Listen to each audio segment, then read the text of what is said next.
పిల్లల భవిష్యత్తును వెలుగులు నింపే దిశగా కూటమి ప్రభుత్వం కీలక చర్యలు చేపడుతుంది.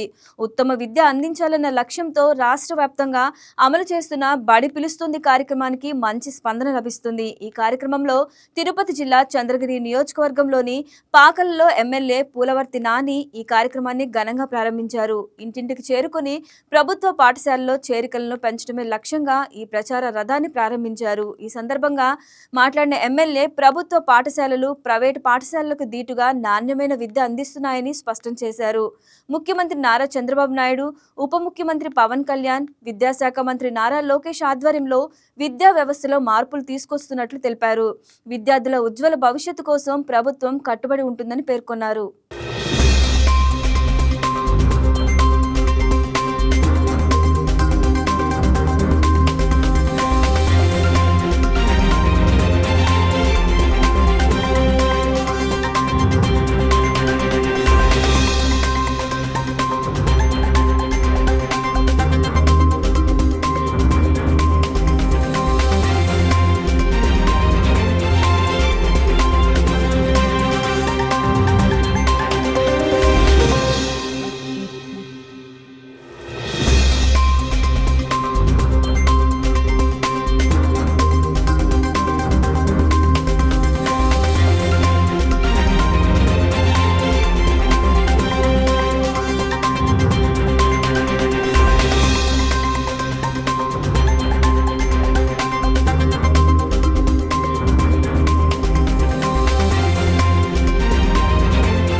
ఈరోజు నేను ఎమ్మెల్యేగా మీ అందరి ముందు వచ్చానంటే దానికి కారణమైన ఉపాధ్యాయులందరికీ, అదేవిధంగా ఎన్డీఏ కూటమి నాయకులకి, జెడ్పీటీసీ గారికి, సర్పంచులకి అందరికి కూడా పేరు పేరున నమస్కారాలు తెలియజేస్తున్నారు. కూడా గతానికి భిన్నంగా 2019-24 మధ్య జరిగిన దానికి భిన్నంగా ఈరోజు ఉపాధ్యాయులు ఏ విధంగా గౌరవిస్తూ అందరికీ అందుబాటులో చదువు ఉండాలన్న ఉద్దేశంతో ఈరోజు మన ఐటీ శాఖ మంత్రి నారా లోకేష్ బాబు గారు, విద్యాశాఖ మంత్రి అయిన ప్రవేశపెట్టిన పథకాలు మీకు తెలుసు.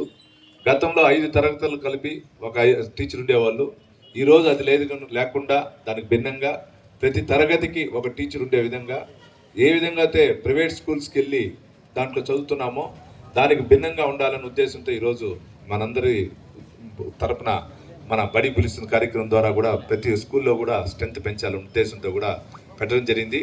దాంట్లో పారదర్శకంగా ఈరోజు మన డిఓ కుమార్ గారు రాష్ట్రంలో ఎక్కడ లేని విధంగా ఈరోజు మనం ఇక్కడ మన తిరుపతి జిల్లాలో కూడా స్టార్ట్ చేయడం జరిగింది. ఒక ప్రచార రథం పెట్టి ప్రచార రథం ద్వారా అదేవిధంగా ఈ ప్రచార రథం ద్వారా చేయడం జరుగుతూ ఉంది. అంటే దీని ఉద్దేశం ఒకటే, ఈరోజు ప్రభుత్వం చదువుకునే విద్యార్థులందరూ కూడా తల్లి వందనం కింద 15,000 రూపాయలు కూడా ఇవ్వడం జరుగుతూ ఉంది. ఆ 15,000 రూపాయల ద్వారా కూడా మనందరూ కూడా ప్రతి ఒక్క తల్లిదండ్రులు కూడా ఆర్థిక స్తోమత బాగుండాలనే ఉద్దేశంతో చేయడం జరిగింది. ప్రైవేట్ స్కూల్కి వెళ్తే అదే ఈరోజు 25,000 నుంచి 50,000 వరకు స్తోమత బట్టి ఉంది. ఆ ప్రైవేట్ స్కూల్కి ఏ విధంగా అయితే ప్రైవేట్ స్కూల్లో ఇచ్చే ఇంగ్లీష్ మీడియం ఉండొచ్చు, తెలుగు మీడియం వచ్చు, ఏ విధంగా వాళ్ళకు విజ్ఞానం ఇస్తారో దానికి భిన్నంగా కూడా దానికంటే కూడా ఎక్కువగా మన ప్రైవేట్ స్కూల్స్కి ఎక్కువగా కూడా గవర్నమెంట్ స్కూల్లో ఇస్తారు. దీన్ని ప్రోత్సహించాలనే ఉద్దేశంతో కూడా ఈ ప్రోగ్రాం పెట్టడం జరిగింది. ఈరోజు మన తిరుపతి జిల్లాలో ముఖ్యంగా పాకాల మండలం, చంద్రగిరి మండలం, ఆర్సీపురం మండలం, తిరుపతి రూరల్, చిన్నగొట్టుగల్, ఎర్రవారిపల్లి అన్ని మండలాలు సంబంధించిన ఉపాధ్యాయులు దీనిపైన ఎక్కువ కృషి చేస్తున్నారు. వాళ్ళందరూ కూడా నేను చంద్రగిరి నియోజకవర్గ ఎమ్మెల్యేగా కూడా వాళ్ళందరూ కూడా శిరస్సు వహిస్తూ నమస్కరిస్తున్నాను. Please subscribe to YK TV network. Please subscribe to YK TV. Please watch YK News. Subscribe to YK TV. Please subscribe to YK TV. Subscribe to YK TV. Please do subscribe to YK TV. And do subscribe to YK TV. Subscribe YK TV. YK టీవీని subscribe చేసుకోండి. Please do subscribe YK channel.